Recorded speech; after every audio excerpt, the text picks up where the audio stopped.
सामिया और हारिस की खौफनाक हवेली। रात का वक्त था। आसमान पर आधा चांद चमक रहा था और हवा में एक अजीब सी खुनकी थी। सामिया और हारिस गांव छुटिया की तरफ जा रहे थे। शहर से निकलते ही उनके इर्द गिर्द अंधेरा बढ़ता गया। दरख्तों की टहनियां हवा में हिलकर खौफनाक सरसराहट पैदा कर रही थीं। सामिया ने शीशे से बाहर देखा। हारिस, ये रास्ता कितना सुनसान है, दिल घबरा रहा है। हारिस ने हंसकर कहा, डर मत, अभी गांव आ जाएगा। वैसे भी दादा ने बोला था कि आ जाना। गांव के करीब पहुंचते ही फिजा में एक अजीब सा सन्नाटा फैल गया। हर तरफ धुंध थी। दूर किसी मंदिर या मस्जिद की घंटी की मध्यम सी आवाज आ रही थी। जब वो बाजार के करीब पहुंचे, वहां चंद बूढ़े लोग बैठे बातें की आवाज आ रही थी। जब वो बाजार के करीब पहुंचे, वहां चंद बूढ़े लोग बैठे बातें कर रहे थे। वो हारिस को देखकर खामोश हो गए। एक ने आहिस्ता से कहा, आज फिर वही हवेली से आवाजें आई हैं। दूसरा बोला, कई सालों से कोई इस तरफ नहीं गया, जो गया वापस नहीं आया। हारिस ने सामिया की तरफ देखा। कौन सी हवेली की बात कर रहे हैं? एक बूढ़े ने नजरें झुकाकर कहा, वही पुरानी हवेली जो तालाब के पार है, जिसमें कभी दादा की बहन का खानदान रहता था। सामिया के बदन में कपकपी दौड़ गई। दादा मस्जिद से नमाज पढ़कर निकल रहे थे। जब वो गांव के रास्ते से गुजरे तो दूर से पुरानी हवेली की तरफ देखा। उनके चेहरे पर एक साया सा आया। या अल्लाह, आज फिर वही हुआ, वो बड़बड़ाए। इसी दौरान सामिया और हारिस भी दादा के घर पहुंचे। दादा ने उनका इस्तकबाल किया, मगर चेहरे पर परेशानी थी। लेकिन रात को जब सब सो गए, सामिया को बाहर से किसी के कदमों की आवाजें सुनाई दी। वो खिड़की के पास गई तो देखा धुंध में एक सफेद साया जलता हुआ हवेली की तरफ जा रहा था। चलो देखते हैं। हवेली के पास पहुंचकर हवा मजीद ठंडी हो गई। दरवाजा आधा खुला हुआ था और अंदर से झूमर की मध्यम झनकार आ रही थी। सामिया ने आहिस्ता कहा, ये आवाज, किसी ने लाइट जलाई हुई है। हारिस ने दरवाजा धकेला। चुर्र की आवाज गूंजी। अंदर कदम रखते ही धूल के जर्रात हवा में उड़ गए। दीवारों पर पुरानी तस्वीरें लगी थीं। सामिया के कदमों की चाप अंधेरे में गूंज उठी। वो हवेली के अंदर के कमरे में भागकर घुस गई। दरवाजा जोर से बंद किया और पीठ दरवाजे से लगा ली। दिल तेजी से धड़क रहा था। बाहर बारिश जोरों से बरसने लगी। खिड़कियां कांपने लगीं और हवा के साथ दरवाजों की चर्र चर्र की आवाज सुनाई दे रही थी। कमरे में हल्की सी रोशनी थी।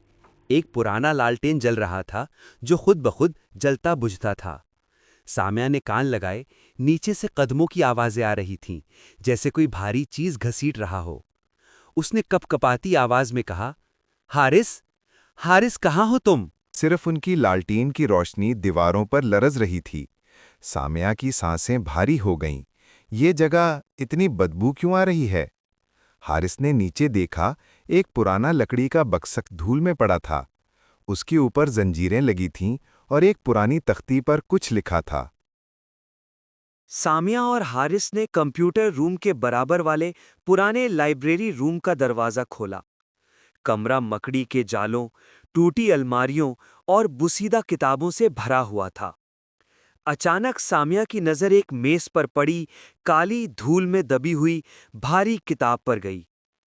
हारिस, ये किताब देखो, बाकी सबसे अलग क्यों लग रही है? हारिस ने किताब उठाई। जैसे ही उसने धूल झाड़ी, उसकी जिल्द पर खून जैसे सुर्ख हरूफ नमूदार हो गए। किताब के कवर पर लिखा था, मुझे इंसाफ चाहिए। सामिया का दिल जोर से धड़का। ये किताब यहां पहले नहीं थी। हारिस ने आहिस्ता से किताब खोली। जैसे ही पहला सफ़ा पलटा, कमरे में ठंडी हवा का झोंका आया और दूर से किसी के रोने की आवाज सुनाई दी। रूह नमूदार होती है, बाल बिखरे, आंखों से खून बहता हुआ। मैं ज़ैनब हूं। मेरे शौहर ने मुझे कत्ल करके यहीं दफन किया। मेरी रूह इंसाफ मांगती है। मेरा कत्ल छुपाया गया, मगर तुम दोनों मेरे गवाह बनो। डर के साथ मगर हमदर्दी से। हम वादा करते हैं सच सामने लाएंगे। जब तक सच बाहर ना आए, ये हवेली किसी को नहीं छोड़ेगी। सुबह होने पर सामिया और हारिस सीधा थाने पहुंचे। चेहरे जर्द, हाथ कांप रहे थे। उन्होंने इंस्पेक्टर फारूक को सब कुछ बताया। हवेली, बक्सा, बच्चों की लाशें और शकूर का एतराफ़। इंस्पेक्टर ने गहरी सांस ली। अगर ये सच है तो शकूर को हम कहीं न कहीं से ढूंढ निकालेंगे। फिर पूरे इलाके में छापे शुरू हो गए। कभी अस्पताल के पीछे वाले गोदाम में तलाश, कभी कार गैराज में, कभी पुराने बाजार के तंग रास्तों में। आखिरकार रात के 1 बजे पुलिस को इत्तला मिली, शकूर पुराने कब्रिस्तान के पास देखा गया है। इंस्पेक्टर फौरन टीम के साथ वहां पहुंचा। शकूर भागने की कोशिश कर रहा था मगर फिसलकर जमीन पर गिर पड़ा। इंस्पेक्टर ने सख्त लहजे में कहा, खुद को कानून के हवाले कर दे, वरना अंजाम बुरा होगा। इंस्पेक्टर जावेद गुस्से में शकूर की गर्दन पकड़ता है। तुम्हें शर्म नहीं आई? अपनी बीवी ज़ैनब को कत्ल करके दफन कर दिया। सोचा कोई नहीं जानेगा, कानून नहीं बोलेगा। Camera close up. शकूर का पसीना, आंखों में खौफ भरा हुआ। इंस्पेक्टर मजीद सख्त लहजे में, तुमने 25 साल जुल्म छुपाया, आज वही जुल्म तुम्हारा गिरेबान पकड़े खड़ा है। जब तक सच बाहर न आए, ये हवेली किसी को नहीं छोड़ेगी। शकूर के हाथ कांप रहे हैं, चेहरे पर मौत जैसी खौफ की छाप। वो बार बार सांस खींचता है जैसे दम घुट रहा हो। मैं कातिल हूं, मैंने ज़ैनब को मारा, मैंने उसे कब्र के अंधेरे में सड़ने दिया। आंखों में आंसू न खत्म होने वाले, गर्दन झुकी, हाथ जोड़कर लरसते हुए। खुदा से भी माफी चाहता हूं, मगर अपने जुर्म से भाग नहीं सकता। इंस्पेक्टर पास आता है, हाथ में हवालात की चाबी। उसकी आवाज सर्द, सख्त और फैसला कुन। बस शकूर, एतराफ हो चुका है, अब तुम्हारी जगह सिर्फ यहां है। वो दरवाज़ा खोलकर शकूर को अंदर धकेलता है। दरवाजे के बंद होते ही धाड़ की आवाज, क्लैंग। बाकी सारी जिंदगी इस दोजख में जलते रहो, अजाब अब तुम्हारा हमसफर है। शकूर जमीन पर बैठकर और जोर से रोता है, जैसे 100 साल के दुख एक लम्हे में उतरे हों। 2 दिन बाद सामिया और हारिस दोबारा हवेली गए। हवा में एक अलग सी खामोशी थी।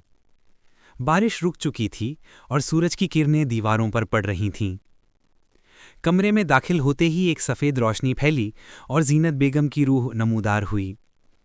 उसके चेहरे पर अब कोई दुख नहीं था, सिर्फ सुकून। उसने नर्म आवाज़ में कहा, तुम दोनों ने मुझे इंसाफ दिलाया। शुक्रिया सामिया, शुक्रिया हारिस। सामिया के आंसू बहने लगे। हमने वही किया जो इंसानियत का फ़र्ज़ था। जीनत मुस्कुराई, अब मेरा बोझ खत्म हो गया, अब मैं जा रही हूँ, हमेशा के लिए। उसने हारिस की तरफ देखा। हवा में एक सफ़ेद चमकदार धुंध उठी और वो आहिस्ता आहिस्ता हवा में तहलील हो गई।